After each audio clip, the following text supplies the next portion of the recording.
हिंदू धर्मामध्ये वराह जयंतीला एक वेगळं महत्व आहे.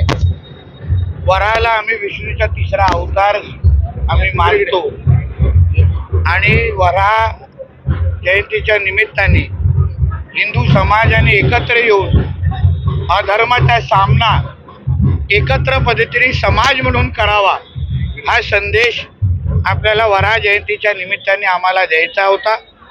आज मला समाधान वाटतं की महाराष्ट्राच्या कानाकोपऱ्यात मोठ्या प्रमाणामध्ये हिंदू समाजाने वराह जयंती आज साजरा केली. माननीय मुख्यमंत्र्यांनी लिहिलेल्या पत्राच्या अनुसार वराह जयंती महाराष्ट्राच्या लोकांनी निश्चित पद्धतीने साजरा केलेली आहे. लवकरच महाराष्ट्र सरकार पण या गोष्टीला शासकीय पद्धतीने पाठिंबा देईल असा विश्वास व्यक्त करतो.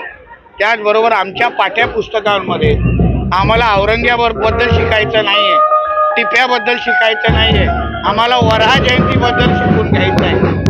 म्हणून मी त्या पद्धतीचं पत्रही लिहिलं आणि मला विश्वास आहे माननीय मुख्यमंत्री जे एक कडवट हिंदुत्ववादी आहेत आणि आमचं हिंदुत्वाचं सरकार असल्यामुळे निश्चित पद्धतीने माझ्या मागणीची दखल घेतली जाईल. म्हणणं आहे की एकच धर्म म्हणजे हिंदू धर्म, सनातन हा धर्मच नाहीये. मुळात कुठेतरी सनातन हा जो आहे तो या ठिकाणी धर्म नसल्याचं त्यांनी हीच हिंमत त्यांनी इस्लाम बद्दल बोलण्याची दाखवावी. असंच काहीतरी कुराण बद्दल बोलून दाखवावं. सगळी हिंमत, सगळी विश्लेषण, सगळंच मार्गदर्शन हे हिंदू धर्मालाच होतं. सगळ्याच पद्धतीच्या टिप्पण्या देण्याची हिंमत ही फक्त हिंदू धर्मालाच होते. त्यांनी मुंब्राच्या चौकात उभं राहून सांगावं की इस्लाम नावाचा धर्मच नाही, सांगावं ना. मग मी मानेन की सर्व धर्म समभाव आहे. कारण का सगळे प्रयोग अगर हिंदू धर्माबद्दलच होत असतील ना, ते पण आमच्या हिंदू राष्ट्रामध्ये, ते पण हिंदूंकडूनच, तर ह्या गोष्टीला कुठेतरी हिंदू समाज याची दखल घेईल आणि ह्या योग्य वेळी हिंदू समाज आपला तिसरा डोळा उघडेल. तुम्हाला दाखवलं तर तुम्ही वाटायला सुरू कराल. ते माझं एक्सक्लुझिव्ह वॅक्सिन आहे. कोणी अगर माझ्या हिंदू समाजाला वाकड्या नजरेने पाहिलं तर कोणाला कुठे कुठे टोचायचं औषधं ही माझ्याकडे आहेत. कार्यकर्त्यांनी व्यथा देखील व्यक्त केलेली आहे की ही जयंती साजरी करताना अनेक अडचणी आल्या, त्रास देखील होतो, असं देखील एक व्यथा मांडलेली आहे. बघा, त्या सगळ्या त्रासाची व्यथाची मी नोंद घेतलेली आहे.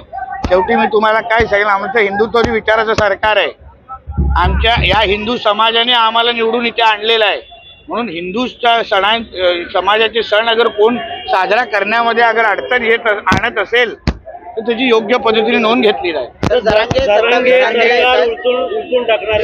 बघा, आणि त्यांनी सांगितलं की कुठल्याही आईबद्दल मी बोललो नाही असं स्पष्टीकरण देखील. एक तर आरक्षणाबद्दल जे जरांगे पाटील जे बोलतायत त्याला उत्तर देण्यासाठी आमच्या सरकारने एक उपसमिती जाहीर केलेली आहे. माननीय विखे पाटील साहेब त्यांचे अध्यक्ष आहेत. म्हणून त्याबद्दल जी अधिकृत माहिती तुम्हाला द्यायची आहे ती त्या निश्चित पद्धतीने देतील. आणि म्हणून आणि दुसरा विषय, जे आमच्या देवेंद्र फडणवीस साहेबांच्या आईंबद्दल यांनी काल भाषणामध्ये जे बोलले ते व्हिडिओ फिरतायत. मी हेही त्याबद्दल उत्तर देताना बोललो की अस्सल मराठा आहे ना, कधी कोणाच्या माता भगिनींवर चुकीचं बोलत नाही. आमच्या शिवरायांची शिकवण आहे आम्हाला. शिवरायांनी तर परक्यांच्या पण स्त्रियांना मान सन्मान दिलेला आहे स्वराज्यामध्ये. आणि अगर त्या शिवरायांना अगर आम्ही मानत असू तर अशा पोटाच्याही आईच्याबद्दल कोणी बोलता कामा नये. आणि अगर आमच्या फडणवीस साहेबांच्या आईबद्दल कोण बोलण्याची हिंमत करत असेल ना तर आम्ही पण 96 कोळी मराठी आहोत. जीव हासडून हातात देऊ आणि मग पुढचा कार्यक्रम करू. पूर्ण जाम होऊ शकतो, गणेशोत्सव आहे या ठिकाणी मुंबईत. बघा, याबद्दल आदरणीय मुख्यमंत्री आहेत, दोन्ही उपमुख्यमंत्री आहेत, आमचे उपसमिती आहेत, त्याबद्दल योग्य तो निर्णय घेतील. पण 27 तारखेला गणेश उत्सव आहे. या उत्सवामध्ये कुठे आंदोलन होऊ नयेत या प्रकारची भूमिका सरकारची निश्चित पद्धतीने आहे. बघा, शेवटी सगळ्या गोष्टी संवादाने सुटणार. मुख्यमंत्री असो, आमचे दोन्ही उपमुख्यमंत्री असो, हे संवादाला तयार आहे. शेवटी आरक्षण द्यायचं कसं हे आदरणीय फडणवीस साहेबांनी अगोदर देऊन दाखवलेलं आहे त्यांच्या मुख्यमंत्रीच्या अगोदरच्या काळात. म्हणून संवादाच्या माध्यमातून विषय संपवावा. अगर वादच करायचा असेल तर तो विषय वेगळा आहे. आरक्षण मिळवायचं असेल योग्य मार्गाने तर सरकार संवाद करण्यासाठी तयार आहे. तर लक्ष्मण हाके वारंवार आरोप करत आहेत, त्यामुळे तेढ निर्माण होतोय ओबीसी आणि मराठा. काय वाटतं काय? मला अजूनपर्यंत त्यांच्या आरोपाची माहिती घेतली नाही, हे घेऊन मी बोलतो. तर